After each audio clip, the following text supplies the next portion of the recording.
চলে এসেছি কলা খাওয়ার দোকানে। সো হ্যালো গাইস, 11 দুকুনি ভাই যাইতে হবে কলা খাওয়ার দোকান। মানে হচ্ছে জেরক্স ট্রেনার হয়ে গেছে আমার এখন কমন, তাই জেরক্স ট্রেনারের উপরে বসে যাচ্ছি কলা খাওয়ার দোকানে।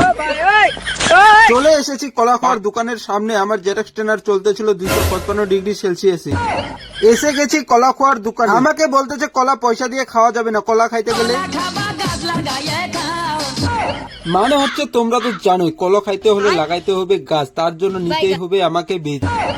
যাইতেছি কলার বীজ। কলার তো বীজ পাওয়া গেল না, তার জন্য নিয়ে নিয়েছি পেট্রোলের বীজ। পেট্রোল চাষ করতে গেলে অনেকগুলো নিতে হয় সামান, তার জন্য নিয়ে এসেছি পেট্রোল চাষের সামান গুলো নিতেছি। নেওয়া হয়ে গেল পেট্রোল চাষের সামান, এখন যাইতে হবে জেরক্স ট্রেনারের কাছে। চলে এসেছি জেরক্স ট্রেনারের কাছে। মানে হচ্ছে তোমরা তো জানো জেরক্স ট্রেনার বলে কথা, তাই করে দিয়েছি ইন্টারলক। তোমরা তো জানো না ইন্টারলক কেমন করে খুলতে হয়। খোলা হয়ে গেছে আমার ইন্টারলক, যাইতেছি রাস্সি নিতে। চলে এসেছি রাস্সির দোকানের সামনে। নিতে হবে এখানে রাস্সি, এটাই ছিল রাস্সি। নেওয়া হয়ে গেল রাস্সি। বসে গেছি জেরক্স ট্রেনারের উপরে, যাইতে হবে পেট্রোল চাষের সামান নিয়ে জমিতে। চলে এসেছি পেট্রোল চাষের জমির সামনে। নেমে গেছি জেরক্স ট্রেনারের উপর থেকে, যাইতেছি জমিতে। এটা হলো পেট্রোল চাষের জমি, এখানে করতে হবে পেট্রোল। থ্যাংক ইউ গাইস, দেখা হবে পরে মিনি ব্লগে। এখন বাই।